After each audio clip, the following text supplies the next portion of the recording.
অসৎ কাজ বর্জন করো, দুর্নীতি বর্জন করো, সেটা তোমাকে মাটির নিচে যে জাহান্নাম সেখানে নিপতিত করবে। তো জাহান্নামের ভয় ছাড়া এখন এটা মানুষকে আপনি ঠিক করবেন, এটা অসম্ভবের পরে আরও বড় অসম্ভব। আমরা তো দেখেছি এই বাংলাদেশে এই দুজন মন্ত্রী ছিলেন যারা পরকালকে ভয় করতেন। 1 টাকারও কোনো দুর্নীতি অনুবীক্ষণ যন্ত্র দিয়েও দেখা হয়েছে, বেচারাদের বের করতে পারেনি। সুপ্রিয় দর্শক, আসসালামু আলাইকুম ওয়া রাহমাতুল্লাহি ওয়া বারাকাতুহু। দুর্নীতি, এই দুর্নীতি ব্যক্তি, পরিবার, সমাজ, রাষ্ট্র কোথাও চাই না, কিন্তু এই দুর্নীতি জেঁকে বসেছে সমাজের রন্ধ্রে রন্ধ্রে, যেন প্রতিটা মানুষের ভেতরেই। এই বিষয়কে সামনে রেখেই আমাদের আজকের বিষয় দুর্নীতি প্রতিরোধে পরকাল ভাবনার প্রভাব।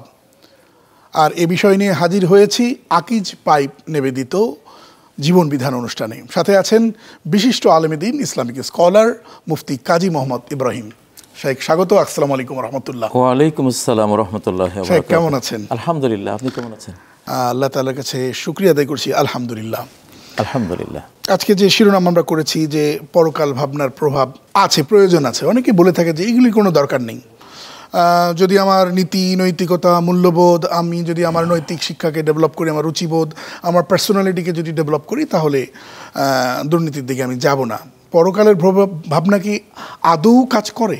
আলহামদুলিল্লাহ, ওয়াসসালাতু ওয়াসসালামু আলা রাসূলিল্লাহ ওয়া বাদ। আসলে দুর্নীতি প্রতিরোধ পরকাল ভাবনা ছাড়া অসম্ভব। এই মানুষকে জাহান্নামের ভয় ছাড়া এবং জান্নাতের স্বপ্ন অভিলাষ ছাড়া সিরাতে মুস্তাকিমের উপর রাখার কোনো সুযোগ নেই। সকল নবী, মেসেঞ্জার, রাসূলগণ এই মানব সমাজকে ঠিক করতে গিয়ে এই দুটো জিনিসকে নিয়ে এসেছেন একেবারে অঙ্গাঙ্গিভাবে। সৎ কাজ করো, কারণ এই সৎ কাজ তোমার পরকালের যে জান্নাত সেটাকে নিশ্চিত করবে। অসৎ কাজ বর্জন করো, দুর্নীতি বর্জন করো, সেটা তোমাকে মাটির নিচে যে জাহান্নাম সেখানে নিপতিত করবে। তো জাহান্নামের ভয় ছাড়া এখন এটা মানুষকে আপনি ঠিক করবেন, এটা অসম্ভবের পরে আরও বড় অসম্ভব। এটা বর্তমান সমাজবিজ্ঞানীরা বলছে যে এই যে কিশোর, এই যে তরুণ তরুণী, এই যে সমাজ, এটা পরকালের ভয় ছাড়া, জাহান্নামের ভয় ছাড়া, শাস্তি, অনন্ত লোকের শাস্তির ভয় ছাড়া এই সমাজকে আমি ঠিক করব, এটা অসম্ভব, আকাশকুসুম কল্পনা। আপনি আমাদের শিক্ষা ব্যবস্থা যদি দেখেন, খুব সীমিত আয়োজনে ইসলাম শেখার, পরকাল ভাবনার ভয় শেখার সুযোগ আছে, খুবই সীমিত আকারে। আর বিশ্ববিদ্যালয়ে তো একেবারেই অনুপস্থিত ক্ষেত্র বিশেষ বিভিন্ন সাবজেক্টের উপরে। অথচ এত বেশি প্রয়োজন যা, তার সবচেয়ে বড় বিদ্যাপীঠে এগুলোর ব্যাপারে কোনো ভ্রুক্ষেপই নেই। বরং বলা হয়ে থাকে যে যদি কোনো একটা নির্দিষ্ট বা বিশেষ ধর্মকে যদি এত বেশি প্রাধান্য দেওয়া হয়, তাহলে গণতন্ত্র তো টেকে না। আসলে পরকাল ভাবনা আমরা যখন মক্তবে পড়তাম, আমরা দেখতাম আমাদের ছাত্রদের মধ্যে একটা জুতা চুরি হয়ে গেছে, কোনো এক শিশুর জুতোটা নাই। তো ওস্তাদ আমাদেরকে একটা ছন্দ শিখিয়ে দিয়েছেন যে জুতা চুরি বাহাদুরি লাভ করলে কি, হাসরের দিন খাড়া হবি জুতা গলায় দি। এখন সব শিশুরা কিন্তু শুনলো। বিকেল নাগাদ দেখতাম যে ওই জুতাটা ওখানে অলরেডি চলে আসছে, কারণ যে নিয়েছে সে ভয় পেয়েছে, সুবহানাল্লাহ, যে জুতা গলা দিয়ে উঠতে হবে আমাকে পরকালে। সুবহানাল্লাহ। আপনি দুর্নীতি প্রতিরোধ করবেন কিভাবে? আপনি যদি কারো একটা সম্পদ আপনি হরণ করেন, লাতুআদ্দান্নাল হুকুকু ইলা আহলিহা, সেটা অবশ্যই পরকালে আপনার থেকে নিয়ে তাকে পৌঁছে দেওয়া হবে। এখন সেখানে আপনি চুরি করেছেন একটা কম্পিউটার, পরকালে তার কম্পিউটার নেই, আর আপনি সালাত পড়েছেন, দাও সালাত দিয়ে ওকে বুঝ দাও, জাকাতের সওয়াব আছে ওইটা দিয়ে দাও, তোমার হজ আছে হজের সওয়াব দিয়ে দাও। তখন হাসানাতগুলো আপনার অনন্ত লোকের যে পুঁজি, যে পুণ্য, সে পুণ্য দিয়ে আপনার হকদারকে বুঝ দেওয়া হবে। অতএব আমরা আমাদের শিশুকালে এই বাংলাদেশে দেখতাম যে মুরব্বীরা বলতো, ভাই ক্ষমা করে দিও, কত সময় তোমার কত কিছু খেয়ে ফেলেছি, হয়তো তোমার একটা লাউ নিয়ে খেয়েছি, তোমার পুকুরে একটা মাছ খেয়েছি, কত সময় ভুলে অথবা নির্ভুলে কত কিছু তো নিয়েছি, খেয়েছি, ভাই মাফ করে দিও, হাত জোড় করে ক্ষমা চাইতো। এটা কেন চাইতো? পরকালের ভয়। এই যে ভিখারি বেশে শাসন করিত খলিফা যাদের আধা জাহান, কেন এই ভিখারি বেশে তারা এই আধা জাহান শাসন করত? কেন? এই জন্যই যে আমি যদি না জানি, আমি ভুলে যদি জনগণের সম্পদ থেকে আমি একটু বাড়তে নিয়ে নেই, তাহলে আখিরাতে আমি কি জবাব দেব? জনগণের সম্পদের কথা বলেছেন। বলা হয়ে থাকে যে ব্যক্তি দেশকে ভালোবাসে সে দেশের ক্ষতি করতে পারে না, দেশ থেকে দুর্নীতি করতে পারে না। দেশকে ভালোবাসলেই চলবে। ধর্মটর্ম এই বিষয়গুলো, এই সমস্ত বিষয়ে আনার এত দরকারটা কি? দেশকে ভালোবাসলেই তো হয়। এটার প্রেক্ষিতেও আবার দেখি যে যারা সবচেয়ে বেশি দেশপ্রেমের উদাহরণ সৃষ্টি করেছেন বলে দাবি করেন, আমরাই সবচেয়ে বেশি দেশপ্রেমী, আমরাই দেশটা করেছি, সুতরাং তাদের ভিতরে আবার দুর্নীতি পাওয়া যায়। হযরতে আবু বকর সিদ্দিক রাদিয়াল্লাহু তাআলা আনহু কেন তার স্ত্রী বলল যে আমি একটু মিষ্টি খেতে চাই, তো 1 মাস সামান্য যেই টাকা তিনি রাষ্ট্রীয় কোষ থেকে নিতেন, ট্রেজারি থেকে নিতেন, সেখান থেকে উনি একটু একটু বাঁচিয়ে একটু সংগ্রহ করে আবু বকরকে দিলেন। আবু বকর জিজ্ঞাসা করলেন, এটা কই পেলে তুমি? বললো, তোমার দেয়া টাকা থেকে আমি একটু সংগ্রহ করে করে করে এইটুকু আমি জমিয়েছি একটু মিষ্টি খাওয়ার জন্য। সে বলল, তাহলে তো আমি মুসলিমদের এতটুকু সম্পদ বেশি নিচ্ছি, আমি কি জবাব দেব আল্লাহর কাছে? আখেরাতে আমি যখন জবাবদিহি করতে হবে, আমার তো উপায় নেই তখন। উনি ওই টাকাটুকু আখেরাতের ভয়ে, একমাত্র পরকালে জবাবদিহিতার ভয়ে, আল্লাহর ভয়ে তিনি রাষ্ট্রকোষে জমা দিয়ে দিয়েছিলেন। আপনি কি কল্পনা করতে পারেন, আমরা কি কেউ কল্পনা করতে পারি যে পরকালের ভয় ছাড়া এমন একটা লোক এই পৃথিবীতে কেউ তৈরি করতে পারে? এই যে আওরঙ্গজেব টুপি সেলাই করে আসমুদ্র হিমাচল বিশাল রাষ্ট্রের যিনি পরিচালক মালিক, তিনি টুপি সেলাই করে কেন জীবনযাপন করতেন? অবশ্যই পরকালের ভয়ে। হযরত ওমর অর্ধ পৃথিবী করেছ শাসন, ধুলার তক্তে বসি। হযরত ওমরের কৃচ্ছতা এটা কে না জানে? হযরত ওমর কানাল কারাবাত মিন ওমর মুসিবা। ওমর কোনো একটা বিধান জনগণের উপরে জারি করলেই আগে পরিবারের সদস্যদেরকে একসাথ করতেন, যে আমি কিন্তু জনগণকে বলেছি এটা এইভাবে করতে হবে, যদি তোমরা কেউ এটা লঙ্ঘন করো সবার আগে ডাবল শাস্তি আমি তোমাদেরকে দেব। এই জন্য তখন এটা একবারে মুসলিম জাহানে এটা খুব প্রচারিত ছিল যে ওমরের আত্মীয়তা হলো একটা মহাবিপদের নাম। আমরা আসবো একটা বিরতি নিয়ে। দর্শক দেখছেন আকিজ পাইপ নিবেদিত জীবন বিধান। ছোট্ট একটা বিরতির পর আবারও আসছি ইনশাল্লাহ। স্বাগত আরও একবার, সাথে থাকবার জন্য অসংখ্য ধন্যবাদ। দর্শক দেখছেন জীবন বিধান, আর এই আয়োজনটি নিবেদন করছে আকিজ পাইপ। কথা বলছি আজ দুর্নীতি প্রতিরোধে পরকাল ভাবনার প্রভাব। মুফতি কাজী মোহাম্মদ ইব্রাহিম আছেন আমাদের সাথে। শাইখ, আপনি বলছিলেন যে দুর্নীতি তাড়াতে হলে পরকাল ভাবনার প্রভাব লাগবে।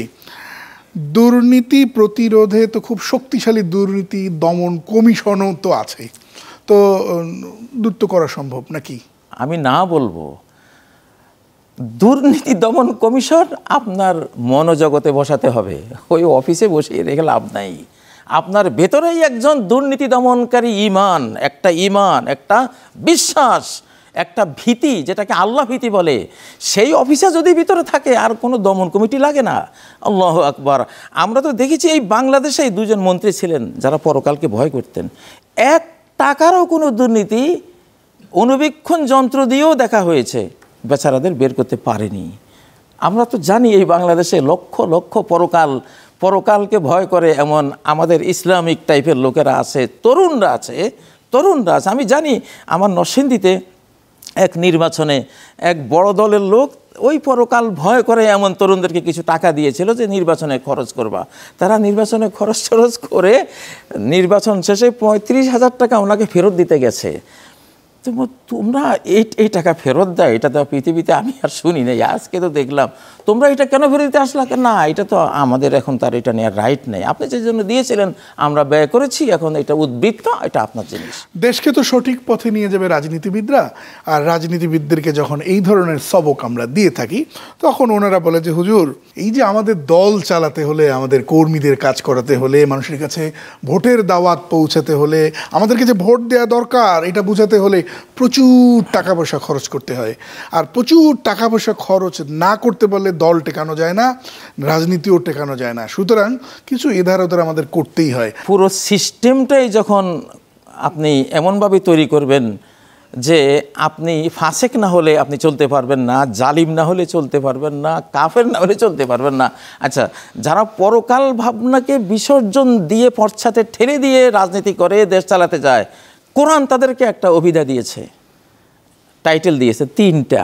জালিম, ফাসিক, কাফের। তো আপনি তো লাইনে ঢুকছেন, এমন লাইন যেমন সুটকি তেমন বেগুন, আপনি যেমন, আপনি বানিয়েছেন যেমন, তো সেখানে তো আপনাকে অপরাধ করতে হবে। আপনি তানা বানা দুইটাই দিয়েছেন, শুধু দুনিয়া, শুধু দুনিয়া, আখিরাত আপনি মাইনাস করে দিয়েছেন। আপনি যদি বলতেন যে ইমামুন আদিল, হাসরের মাঠে যে 7 শ্রেণীর মানুষ আল্লাহর আরশের ছায়া নিচে তারা ছায়া পাবে, শান্তি পাবে, অনাবিল আনন্দ পাবে, তার মধ্যে প্রথম হলো যিনি ন্যায়পরায়ণ, সচ্চরিত্রবান একজন শাসক। আপনি চমৎকার করে বলছিলেন। এই জায়গাটা একটা সম্পূরক প্রশ্ন করি। রাজনীতিবিদরা এরকম রাজনীতি করছেন, তাদের পেশাই হচ্ছে রাজনীতি, তাদের অন্য কোনো পেশা নাই, এরকম আপনি তৃণমূল পর্যায়ে বিশেষ করে দেখবেন। আর ঢাকায় যারা বড় বড় নেতা, যারা নির্বাচন করে এমপি টেমপি হবেন, মন্ত্রী হবেন, ওনাদের তো অনেক রকম থাকতে পারে, কিন্তু গ্রামগঞ্জে আপনি গিয়ে দেখবেন যে ওনাদের বর্তমান পেশা যে কী করেন, যে রাজনীতি করি। তো রাজনীতি কি কোনো পেশা? অসম্ভব ভাই। রাজনীতি, সারা ওয়ার্ল্ডের রাজনীতি আল্লাহ তাআলা সূরা কুরাইশের ছোট্ট আয়াতে শেষ করে দিয়েছেন। রাজনীতির শুরু শেষ এখানে, আর কিছু লাগবে না। আল্লাযী আত'আমাহুম মিন জু' ওয়া আমানাহুম মিন খাউফ। রাজনীতি শেষ, এক কথায় রাজনীতি শেষ। একজন রাজনীতিক, আল্লাহ বলছেন আমার আনুগত্য করো, ফালিয়াবুদু রাব্বা হাযাল বাইত, এই কাবার রবের তোমরা আনুগত্য করে ইবাদত করো। কেন? কি দেয় উনি? আনুগত্য কেন করতে হবে? আল্লাযী আত'আমাহুম মিন জু', ক্ষুধায় তিনি অন্ন যোগান, পিপাসায় তিনি তোমাকে পানি যোগান। তোমাকে অন্ন আর পানি যোগাতে হলে, তোমার পোশাক লাগবে, সেটা যোগাতে হলে মাটি লাগবে, কৃষি লাগবে, সার লাগবে, জলরাশি লাগবে, কৃষির যন্ত্রপাতি লাগবে। এই আত'আমাহুম মিন জু'র মধ্যে তো সমস্ত কিছু চলে আসলো। একটা মানুষ বাঁচতে গেলে যা লাগে সব তিনি যোগান। এটাই তো রাজনীতি, এটা তো ত্যাগের জিনিস, এটা দেয়ার জিনিস। যেটা বাংলাদেশে বা এখন আমরা যেটা দেখছি, এটা হলো চোরনীতি, এটা কোনো রাজনীতি না। এজিদের মতো লোক, যার নাম শুনলে আমরা আটকে উঠি, সেই এজিদের দস্তরখান 24 ঘন্টা খোলা থাকতো, যে আসতো খেতো, খাও, এটা তো দেয়ার জায়গা। জনগণের যা যা লাগবে, মৌলিক প্রয়োজন সব দেবেন, আপনি দাতা হবেন, তাহলে আপনি রাজনীতিক। নিরাপত্তা লাগবে, সার্বিক নিরাপত্তা বিধান করবেন, তাহলে আপনি রাজনীতিক। অনেক ধন্যবাদ আমাদের সাথে যুক্ত হওয়ার জন্য। জি দর্শক, শেষ করব যাওয়ার আগে যে কথাটি বলতে চাই, সেটি হচ্ছে রাজনীতি কখনো পেশা হতে পারে না। হ্যাঁ, রাজনীতি করবার মধ্য দিয়ে যখন আপনি রাষ্ট্রের এমন গুরুত্বপূর্ণ দায়িত্বে আপনি বসেছেন, রাষ্ট্র আপনাকে বসিয়েছে, সেক্ষেত্রে আপনি রাষ্ট্রের কারণে যখন অন্য কোনো কাজ আর করতেই পারেন না, রাষ্ট্র যদি আপনাকে ভাতা দেয় সেটি দিয়ে আপনি অবশ্যই চলবেন। কিন্তু দয়া করে রাষ্ট্রকে যদি আপনি পেশা বানায় নেন, রাজনীতিকে, তাহলে আমরা বলবো রাজনীতিবিদ যারা রাজনীতিকে পেশা বানিয়েছেন তাদের জন্য না বলুন। আল্লাহ তাআলা আমাদের বোঝার তৌফিক দান করুন, আমিন। দর্শক, দেখছিলেন আকিজ পাইপ নিবেদিত জীবন বিধান। আজ পর্যন্তই। আসসালামু আলাইকুম ওয়া রাহমাতুল্লাহি ওয়া বারাকাতুহু।